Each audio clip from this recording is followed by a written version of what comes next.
இது ஒரு நல்ல நிகழ்வு.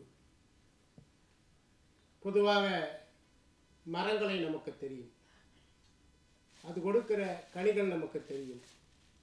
ஆனால் இது எல்லாவற்றிற்கும் ஆதாரமாக இருக்கிற வேர்களை யாரும் பார்ப்பதில்லை. களத்திலே வீரமரணம் எய்திய மாவீரர்களையெல்லாம் விடுதலை புலிகள் ஆவணப்படுத்தியிருக்கிறார்கள். அவர்களுக்காக துயிலுமில்லங்களை அவர்கள் அமைத்திருந்தார்கள். ஒவ்வொரு ஆண்டும் மாவீரர் நாள் அனுசரிக்கப்பட்டது. ஆனால் ஒரு போர் முனையிலே ஒரு போர் வீரன் போர் புரிவதற்கு பின்னாலே இருக்கக்கூடிய பணிகள், சமுதாயத்திலே செய்யக்கூடிய பணிகள், அயலகத்திலே செய்யக்கூடிய பணிகள், இந்த பணிகள் எல்லாம் போர் முனையிலே இருப்பதை காட்டிலும் மிகவும் கடினமானவை. போர் முனையிலே எதிரி நமக்கு தெரிவான், அவன் சுட நாம் சுட என்று முடிந்துவிடும். ஆனால் அயலகத்திலே அல்லது சமூகத்திலே அந்த போருக்கு தேவையான அத்தனை ஆயத்த பணிகளையும் செய்வதென்பது அதைவிட மிக கடினமான ஒன்று. அந்த கடினமான வேலைகளை செய்கிறவர்கள் வெளியே தெரிவதும் கூட இல்லை. அப்படிப்பட்ட ஒரு மனிதராகத்தான் ஐயா விஸ்வநாதன் அவர்கள் விளங்கி இருக்கிறார். அதனால்தான் ஷேடோ மேன் என்கின்ற தலைப்பை, பொருத்தமான தலைப்பை அவருக்கு கொடுத்திருக்கிறார்கள் இந்த ஆவணப்பட குழுவினர். சிறப்பரிய ஒற்றின்கண் செய்யற்க செய்யன் புறப்படுத்தான் ஆகும் மறை என்று திருக்குறளிலே ஒரு குறள் உண்டு. ஒற்றாடல் செய்கிறவர்களுக்கு அவர்கள் சிறப்பாக வேலை செய்கிறார்கள் என்பதற்காக அரசன் பரிசு கூட கொடுக்க முடியாது.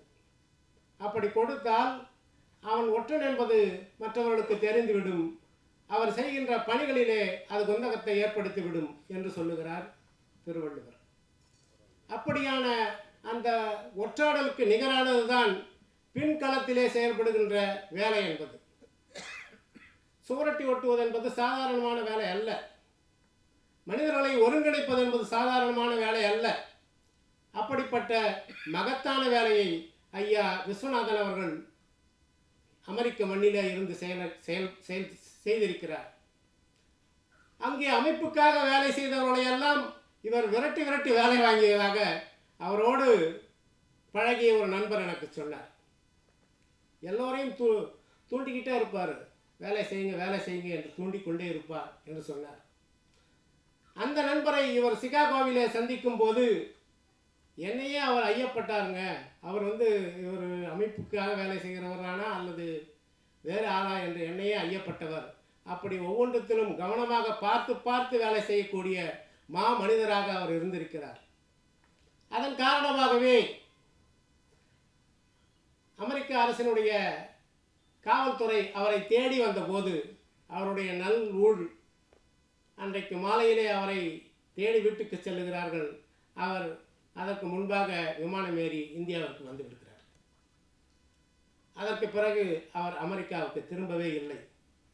இப்படியான ஒரு வாழ்க்கையை தமிழ் சமூகத்திற்காக ஈர்ந்திருக்கிற மாபெரும் மனிதரை அவர் காலத்திலேயே நாம் கொண்டாடுவது என்பது மிகவும் மகிழ்ச்சிகரமானது. இது போற்றத்தக்கது. எங்களை போன்றவர்களுக்கெல்லாம் ஊக்கமளிக்கக்கூடியது. ஐயா வாழ வேண்டும், நீடூழி வாழ வேண்டும். இந்த ஆவணப்படத்தை எடுத்த அனைத்து நண்பர்களையும் பாராட்டுகிறேன், நன்றி கூறுகிறேன். நன்றி, வணக்கம்.